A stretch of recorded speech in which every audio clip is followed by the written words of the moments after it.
as a curator, as a culture agent, Right. I'm trying to, I call it the grassroots, to bring the grassroots and to let the initiative and the ideas flourish Yes. with my gallery as a platform. Right. And I'm always asking, laugh when they ask me to give, a strict lineup and a plan for 3 years ahead. Right. Come on. Right. So many things can happen in the middle. And when the war started 2 years ago here in Israel, I couldn't continue the schedule as well. You can't. You need to feel the people. You need to react to the actual So what's going on? to what's going on. Yeah. Art cannot be blind to the situation. So I totally changed all the plans. Shalom, friends! Welcome to Orange Socks, a podcast celebrating Jewish creativity. I'm your host, Yitzchak Muli, inviting you to join me in exploring the soul of Jewish expression. Shalom, friends! Welcome to the Orange Socks podcast. And I'm sitting in the art shelter gallery with Noa Lea Cohn. Noa, thank you so much for having me. You're welcome. It's an honor for me to host you here. Yes, it's an honor for me to be here. Honors all around. Let's start with the art shelter gallery. I don't know if you can hear the echo, but it's we're in a bomb shelter in Yerushalayim, and it's also a gallery. Yes, it's the most safest gallery in the world. Let's face it. Yes. And now that we're a little bit uncertain about the situation, we need to rethink how to schedule our exhibition again. Right. So this place is a bomb shelter provided by the municipality of Jerusalem. So it's in a park. And so now new houses are building their own shelters, but this is a public shelter for everyone. So during peacetime, during the good days, it's empty. And that's why you turned it into a gallery. Yes, not me. I wasn't a founder of this place. It was founded 23 years ago. Can you believe? Wow. Yes, by the first generation of Baalei Tshuva, very famous and popular here in Israel. I will name them like Ika Israeli and his relative Rabbi Uri Zohar, that it was very, very popular artist here in Israel in the 70s. And together with Mordechai Arnon named Pupik, that was his nickname. And those three were together inventing actually it's a startup, the first Haredi gallery in the Haredi neighborhood. Right. It was something very new. There was no references before. And the municipality thought, it's peacetime, and what we're going to do with all those shelters. And they gave this place that unfortunately recently was a very stressy challenge to run here high quality exhibitions and gallery like we used to. Right. So now, since the last round of hostilities with Iran and so on, it became a shelter, an active shelter. Yes. So therefore, the walls are bare right now. Yes. Actually, there are some funny scenarios that can happen while you are running an exhibition and people are coming, running to the gallery when there is a siren. And for example, in this neighborhood, there are women. We call them the Taliban women. but they are They're the Haredi, ultra orthodox. right, ultra orthodox who are Yes. wearing burqas, Yes, they mamash, cover, and they are also completely covered, right? yes, completely covered, and they are not used to galleries at all. But they suddenly come here one day when there was Right, the alarms. yes, the alarms, and there was exactly here an exhibition about those women. Can you imagine? So you can see their pictures and depictions and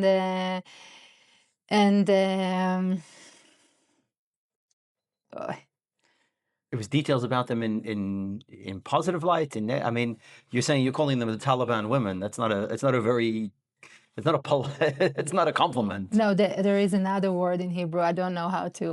Right. You call it the neshot shalim. Okay. Shal means A shawl. a shawl. Yes. So that's But- how you call them actually. But זה דתי יותר מדי. yes, They're too religious. They're also the Orthodox and ultra Orthodox, but they've gone beyond what yes. halacha is. Most of them are balei tshuva. Really. Yes. So they've gone from one extreme to the other. Yes, that's the phenomena, and there's most of them, most of the the normal Haredi here, the FFBs are don't like this phenomena so much. Right. But it was very funny to see their reaction To the picture and the exhibition here. Most galleries aren't so lucky that people are forced to see their work. Yes.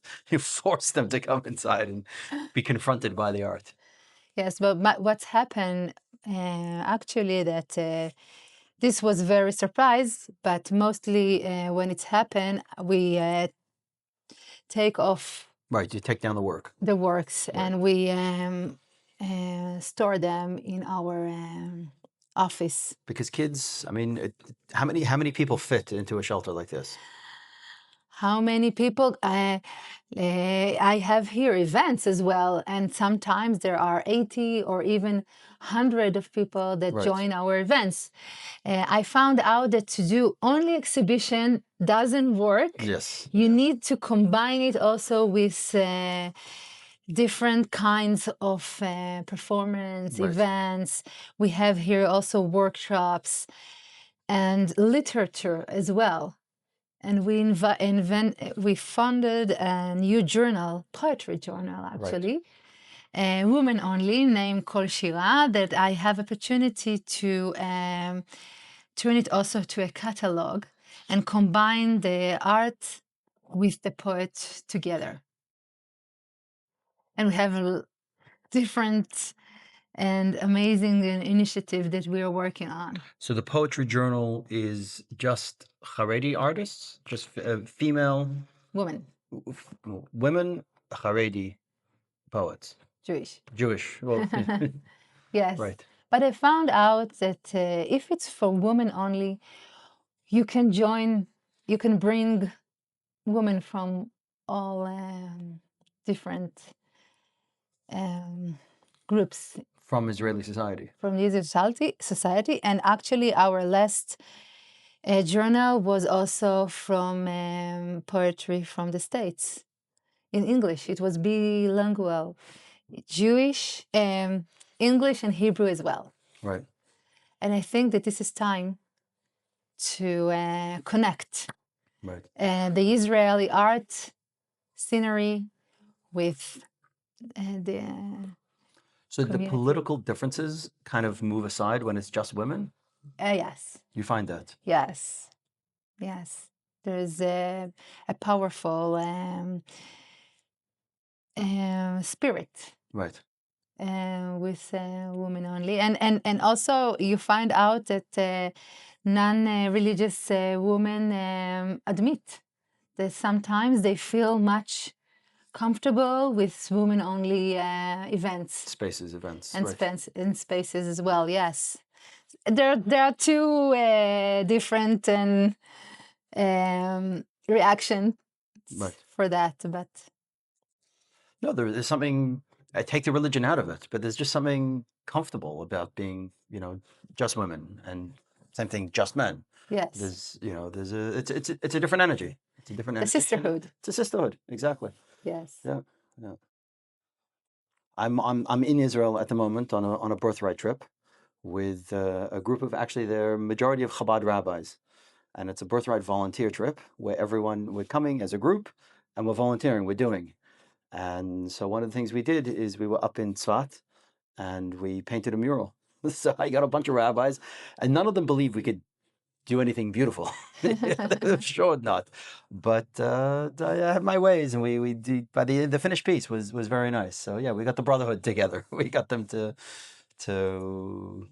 let down their guard a little bit and just have fun, create and do.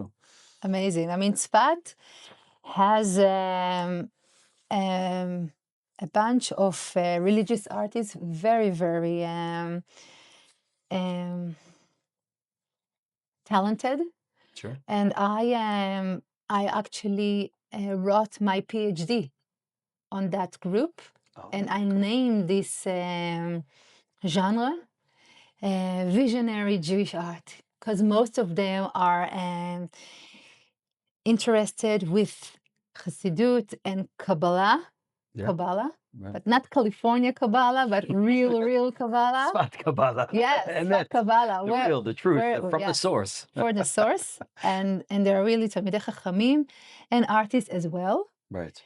And this is a phenomena that, unfortunately, it's still a blind spot in the Israeli art scene and also in the Jewish art scene. It's not recognized enough as well.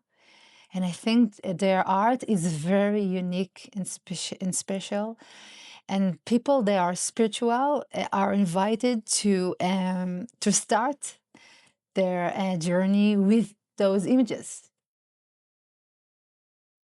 Yes. So you wrote your thesis, your doctorate, Yeah. your doctoral thesis. So tell us more about that. It's interesting that those artists that I named them, started their way in the States, actually, in the 60s. Right. Yes, and it's also very interesting to realize that something very spiritual came to the States in the 60s, in 67. Yes, we can imagine Summer of Love. There was also in the 67, and what happened here in Jerusalem in 67, the same time. So there was 6-Day War. Yes, the 6-Day War, and we got united, Jerusalem united back again, and there was. I see that there was a very spiritual moments those years, and it's influenced Jewish Americans to go back to their sources and to admit their Jewishness, what wasn't so popular before. We know there were lots of Jewish artists, very influential in the United States, but some of them were, they didn't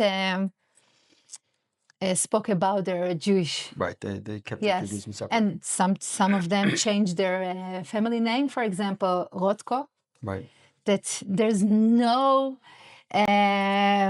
contemporary or modern art museum that respects itself in the States without A Rothko. a Rothko. Right. And I call it the Jewish corner, because you can add there also Bart Newman, and there's more. And sometimes we don't realize they're Jewish. Right. Connections. And so there was also, in the same time, a little bit later, a new group that in the 60s that started to realize and to go back to their sources. And I interviewed the people that became Baal Tshuva, and they made Aliyah to Israel. And ended up in Tzfat. And some of them ended up in Tzfat, lots of them actually, but there is more spots in Israel. Right, right. Do you see a parallel to October 7th with this idea of Jewish artists finding, rediscovering their Jewish identity? Yes, I think it's 50 years exactly. It started 50 years after Yom Kippur. So what's happened here that the Baal Tshuva movement started in the States Right, earlier, right. a decade before, but they came here and the influence on the Israeli people in Yom Kippur, that it was such a big shock, and they wanted to find out answers. So they learned from the Anglos, Baalei Tshuva, that came here, and they started a huge movement. Now there are more than 200K or more. And it's actually a group that you can't neglect it anymore. And what's happened now, it's a new, a second, A new a wave. new wave, but in a total different character, let's say. It's not like in the 70s that you needed to choose either you are religious or either you are not. And there's no way to collaborate, and there's no, Gray. grave. Middle ground. Yes. But now it's totally different, and but it's a phenomena that you cannot. It will take time until we'll realize exactly what's going on, but it's happening. It's totally happening. You can see also non-religious youth that are going to, for example, Slichot in Tel Aviv. They fill in, yes, they fill in the synagogues that were already empty in Tel Aviv. Right. Something, there is a revival or a renaissance, I don't know, but they're done. They're not, they're not jumping to the yeshivas like there was in the 16th and 17th, started to learn whatever. It's slowly by slowly. It's a little bit more, maybe more cultural.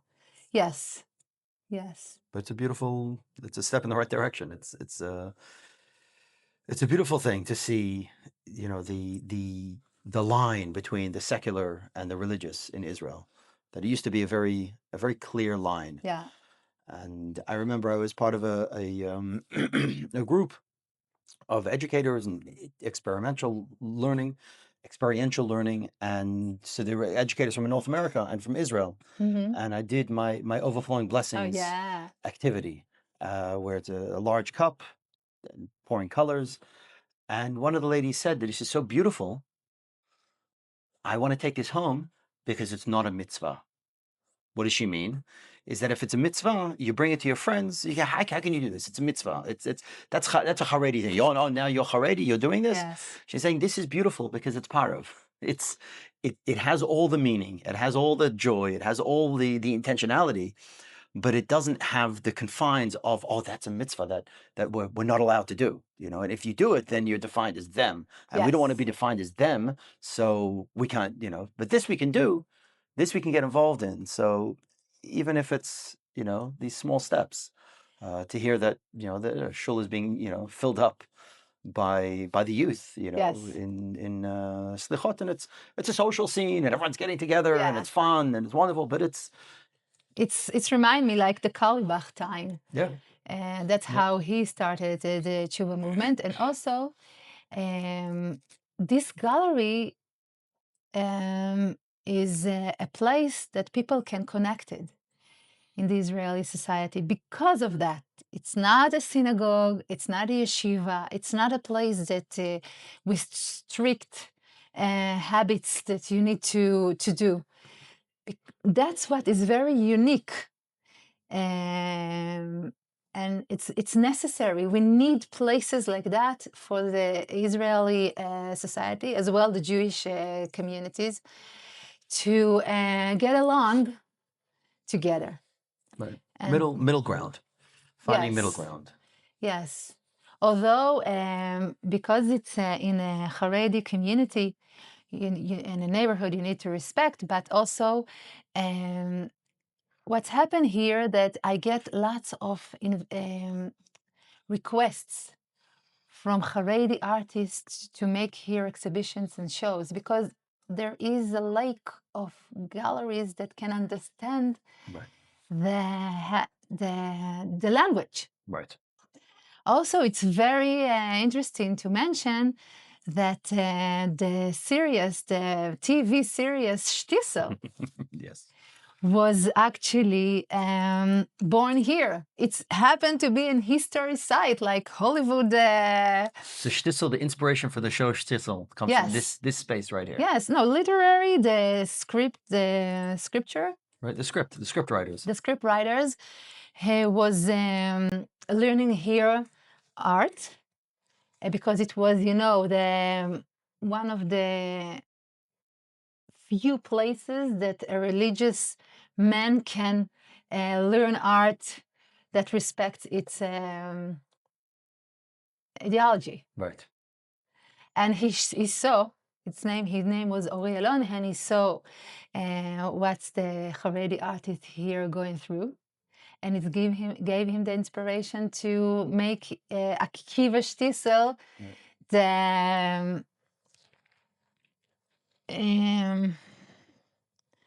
the main goal of the show. Right. Right. And it's, Shtisel also, it's a very important series here in Israel because it's for the first time brought the people here opportunity to see a normal Haredi person, Right. as a human being, not stereotype, Right. not ironically, Right. and people loved it. Right. I was surprised to hear that it had on Netflix more than 40 million Really. views. Right. Right. I didn't realize who will imagine that a Haredi artist will interest Right. so many people. And it is. It's happened. Right. Right. Yeah, it's a reminder to us the power of art, and the power that we have, and that's it's not a luxury. It's not a luxury of to paint or not to paint, to do, to share or not to share, or we have a real function in society, and it's dawning on me more that I have a responsibility. I have, Yes. as myself as an artist, but also, as a curator of this podcast, who comes on and who, to share and to amplify these voices. Yes. Also, this was the power. This exhibition was so powerful. Yes. And thank you for your piece of art that you donated to our. So a little bit of Tucker. history, it starts way before that. Yeah. It starts this painting, right? So looks familiar, right? The Orange Socks podcast. Yes. I got an email a long time ago from Noa Lea Cohn, who introduces herself as a lecturer in the university, and you found this painting. Could you use the painting in a slideshow to talk about? I'm like, yeah, sure, my pleasure, no worries. It's finished. People call me. Can we use it for the cover of this? Can we use it for art? Yeah. Give me credits. Give me put my name with it.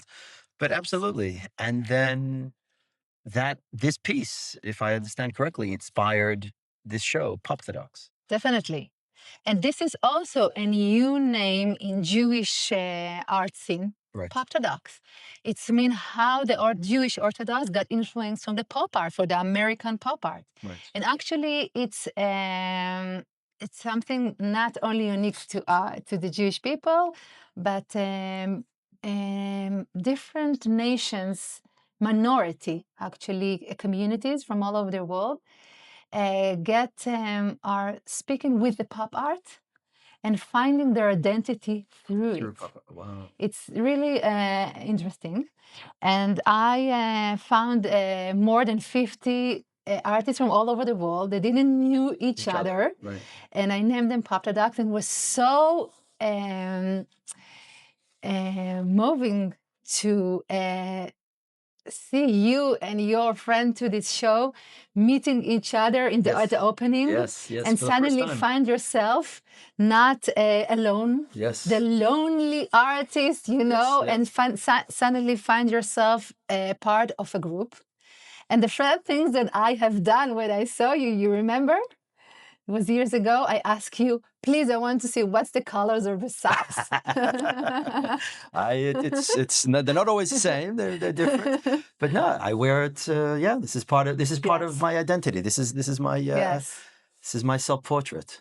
Yeah, Yes. And I wasn't disappointed.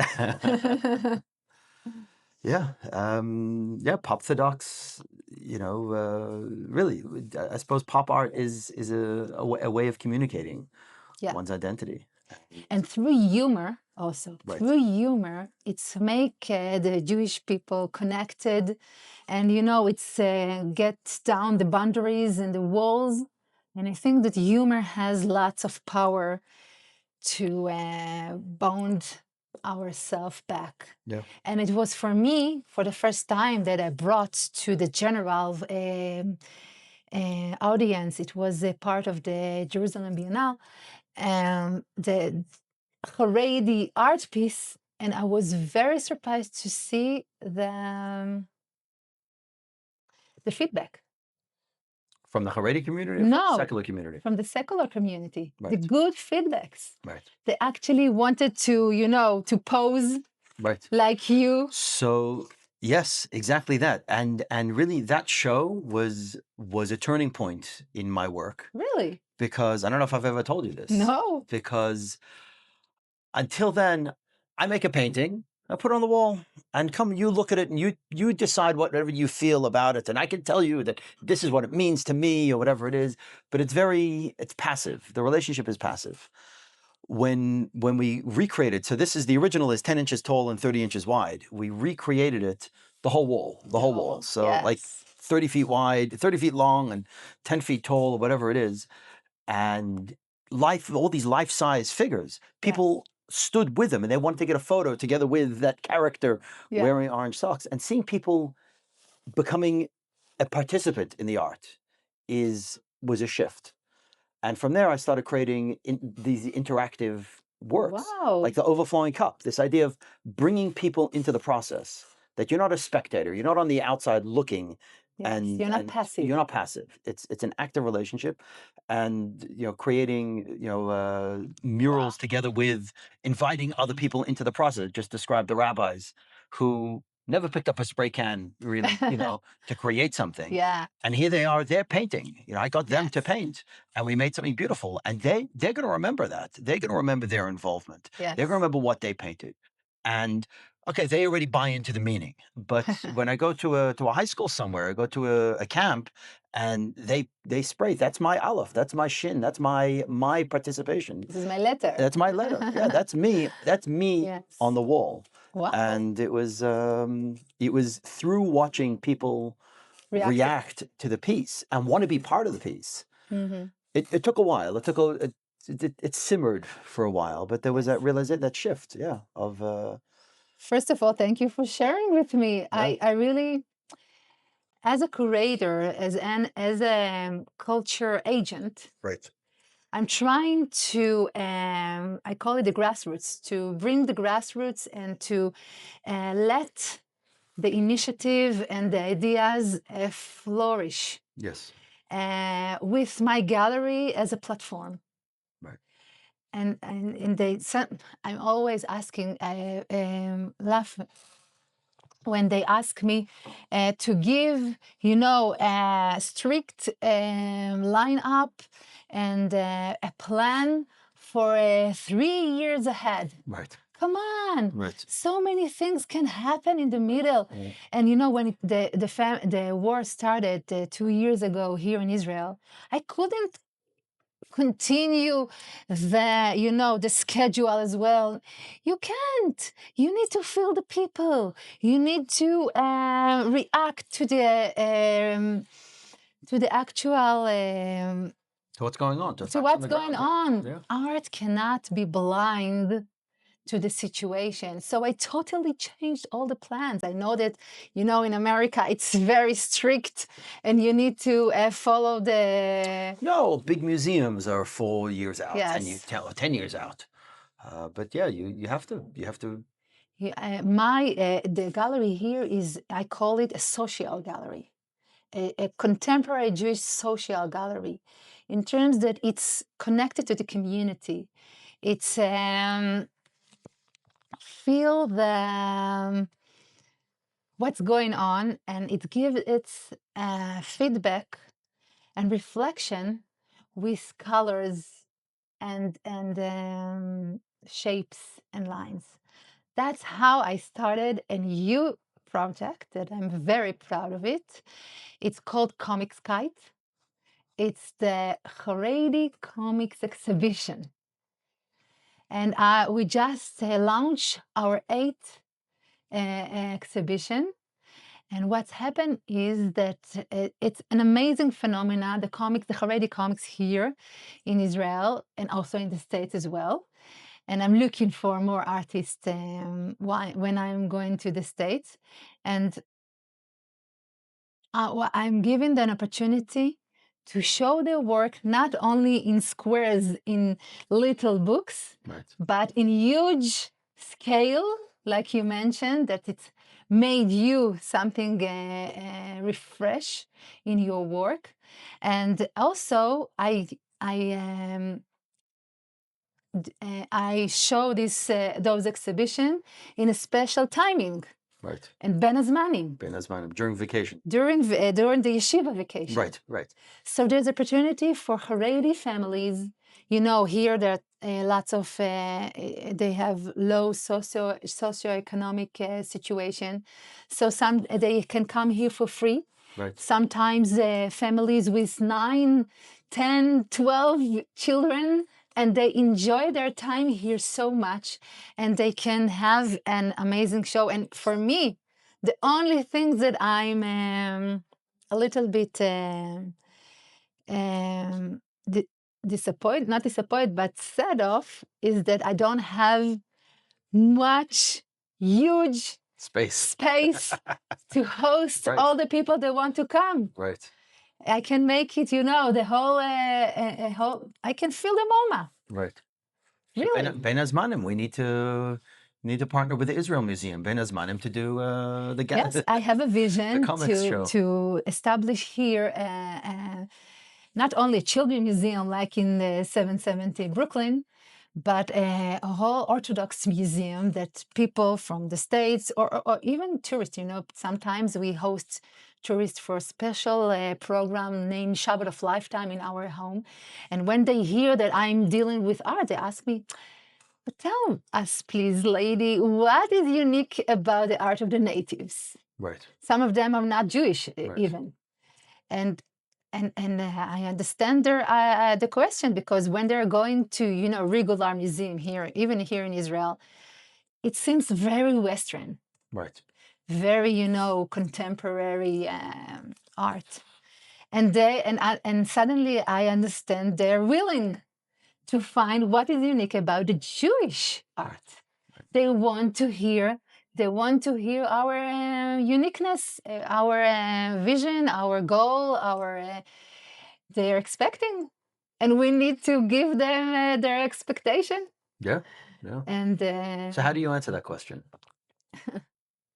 I mean, actually, now I have established a new Bet Midrash. Yes, but it's all in Hebrew, sorry, but we need to work about Anglo, Hebrew. I'm working on my Hebrew. Yes, and actually now with the AI, it's very easy to translate. And you can go on my website, on my YouTube, actually, the Art Shelter Gallery, Galeriat HaMiklat with 2 Yud online, and find out Chavruta art. Chavruta mean, 2 people that learn together Torah, but art, Chavruta art. Also, I combined the 2 languages. And I ask different rabbis and scholars from the Israeli society to say something about the unique connections between art and Judaism. what is unique? Yes, what is the expectation of us as a Jewish or Orthodox religious artists? What is unique about our art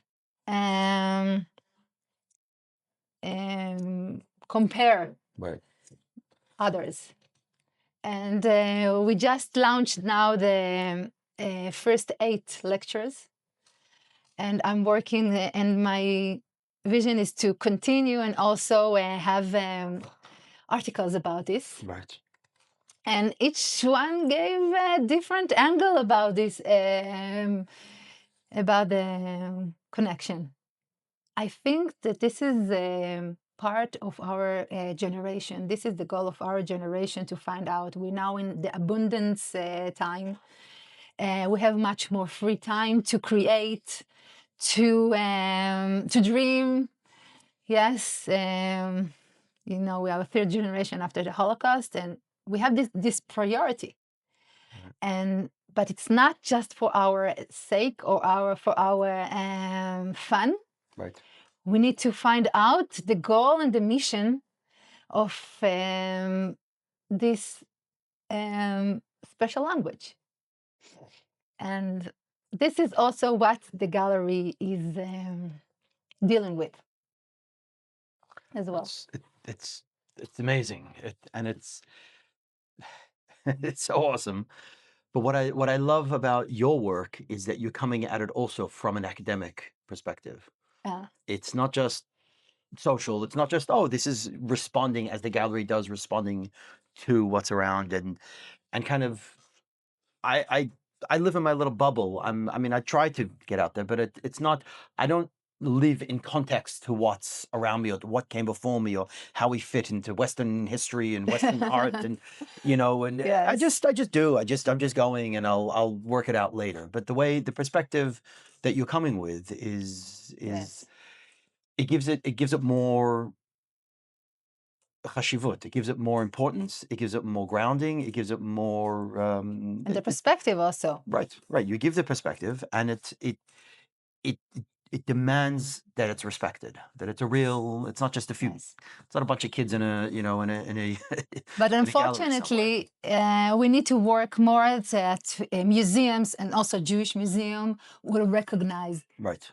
our work, and they will give it a respected place. Right. And you know, maybe my goal is to make a tour exhibition. Maybe someone here will hear us and will have a nice ideas how to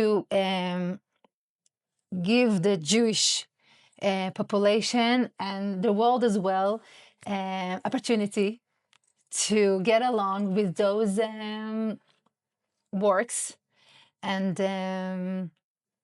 goals as well. Yeah. And I think that now, when we are facing so many anti-Semitism, and it's not easy, not in Israel, and not to be a Jew in the world now, Yeah. maybe through art, Right. we can make the change. Yeah. And to work about changing the stereotypes from the beginning. Yeah. I think it's a mission for it's a mission.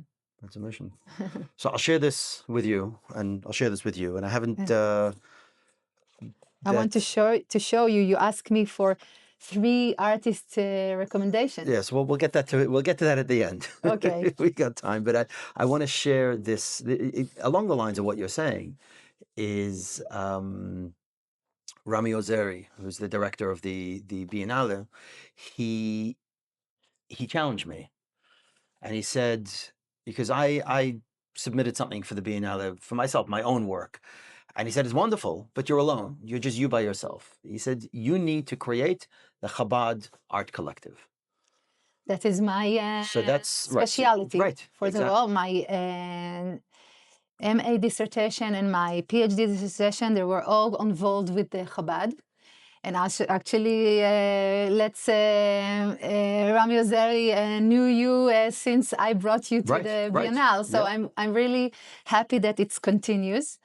And of course, that's what I'm working on. and we want to make more exposure. Right. So I want your help Please, no problem.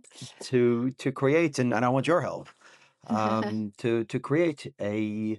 You're dealing with the Haredi world, and the Haredi world's big, and the more we subdivide and subdivide. But as a Chabad artist, and he gave me the mission. I mean, he challenged me really to create a collective voice of the Chabad artists. Actually, I'm working now about an article on the important role that the Rabbi Milubavitch was part of the Renaissance of the religious art in contemporary art time. Right. I think he had a crucial goal in what happened now, years later, Right. in the Haredi and in diversity Haredi world, not only in Chabad. I think there is, and it's very unique that Hasidic Admor has influence on the art world. Yeah. So it's very interesting. You should. I will. The next podcast will speak about it. Yeah, I'd love to. When you finish the article, I'd love to see it and read it, and again, it's not just me. It's not just me doing my work, in my little part of the world, and trying to have the impact that I'm having, but a collective. There's a power in the collective. There's a power in bringing people together. It's greater than any one artist. And it's what we are saying collectively, and what we are trying to achieve collectively, and where we're going. We need to understand that each artist is part of the zeitgeist. Right. He thinks that he innovated everything and he is the unique one. It's true, but it's not the whole truth. And we need to be a little bit. You asked me what is unique about the Jewish artists. We need to be humble, and not to work and to find out how we are doing out without working our ego as well. And this is really a challenge.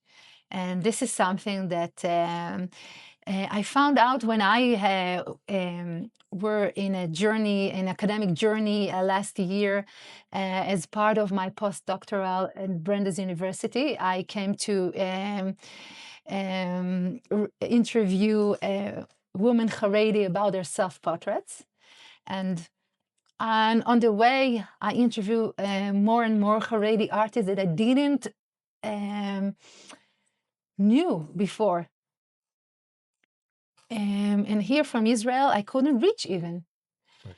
And when they heard that I'm a CEO of a public gallery that's sponsored by the culture minister here and the municipality, Jerusalem municipality, and the artist here can exhibit with no budget, they were so surprised and so even jealous in some way.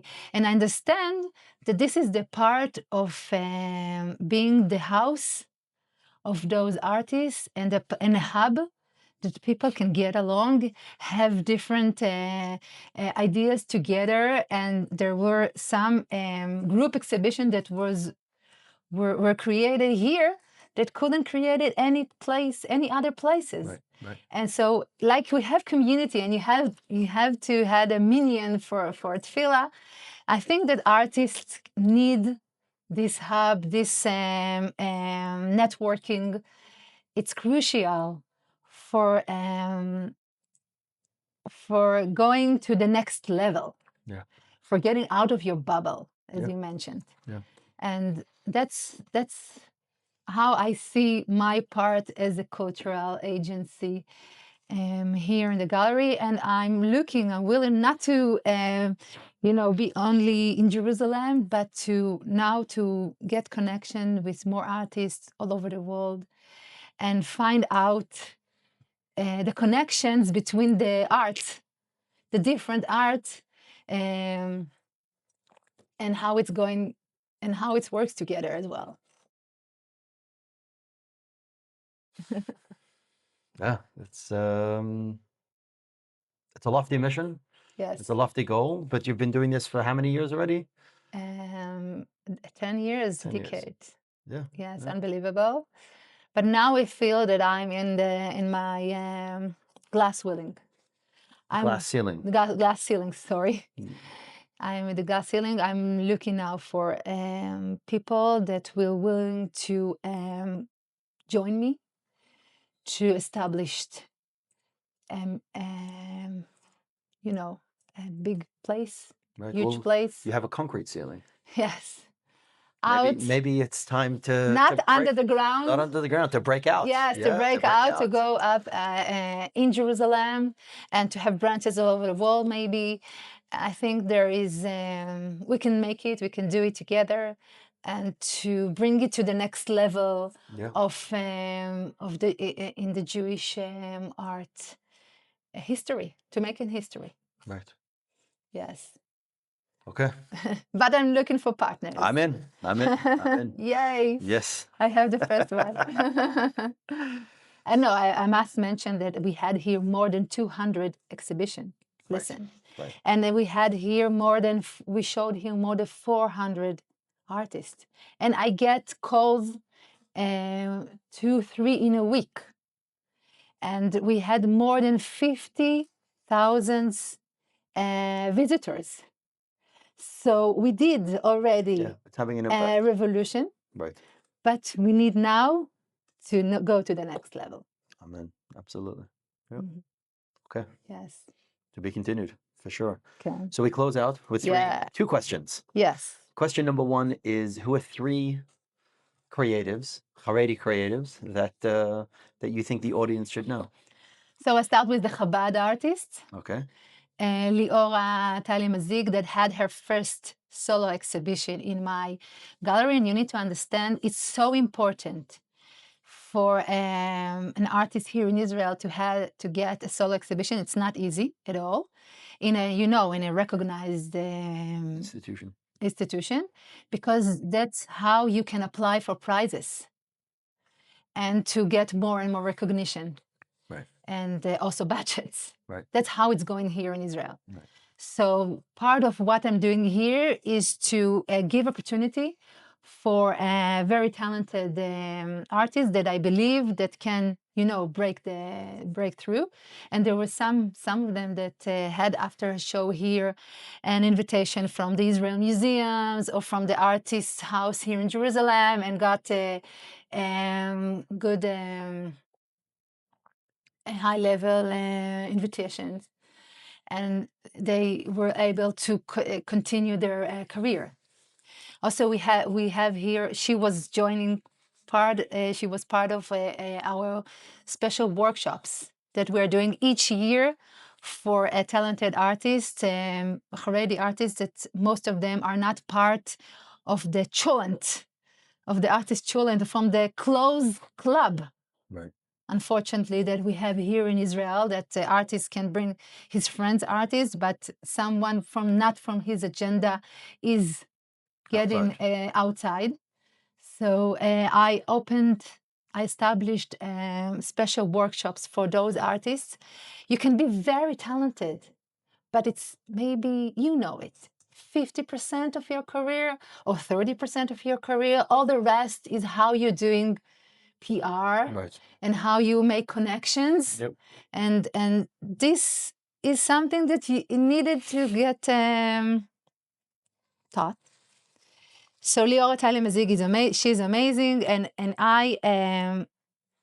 and she is part of my poetry journal. Each one I choose a special artist that became the journal artist. And sometimes it's the first catalog of those artists with, professional paperwork on them. So you are welcome. You can find out those journals in Howard Library. They invited. Okay. They purchased it, and I'm working now on more university libraries to have those journal catalogs. Yes. There are more. For example, I'm also recommended to see Ahuva Paikovsky. She's also Chabad artist. Her husband Paikovsky, his name is called here. His nickname is the Kadurglan, soccer. The soccer rabbi. The soccer rabbi. The soccer rabbi. You can find him on the Facebook. Okay. Yes, this is her husband, Ahuva Paikovsky. I gave also opportunity to the Haredi from Bnei Brak, born Bnei Brak, Hinda Herbs, that 40 years teaching art in seminars and schools and established lots of institutions here in Israel, but never had a solo exhibition. For the first time she got here, and she all her art is from parchments, from the challah parchments she baked. Okay. And she's sewing it with, needle and thread and make huge pieces. But sometimes if you don't have places to show those huge art, you don't start. Right. So that's what we're looking for to make it big, to make it happen, to give those artists hope and a place that they can bring their uniqueness. Yes. That the Israeli society will get blessed from. Amen. Yes. Which brings us perfectly Yes. into our last question. Yes. What's your advice for young creatives, for them to find their orange socks? First of all, to gather and find places together. Help each other. You're not enemies. You can help each other. If you work together, you achieve much more than you alone. And also go and look for the deeper level of the art.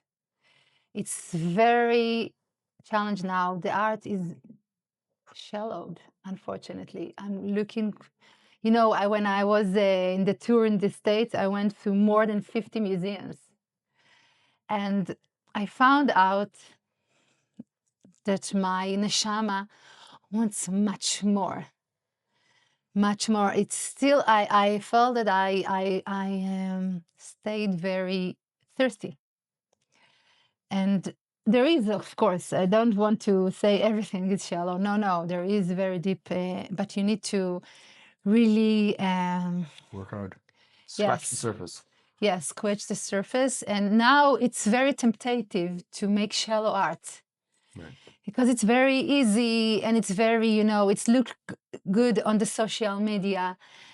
But I think that we are looking for the deeper stages and levels. And even if it takes more time and you need to give yourself your time. I know that the youngest is the very popular name. You have here the youngest artist, the young exhibition, the prize for the youngest. There's so many. I think there is something very respectful and deep in the oldest art, in the old art. In the older, right. Yes. And the mature. The mature, yes. And it's a challenge to find it. It's a challenge to respect it. But it's needed. It's really needed. Okay.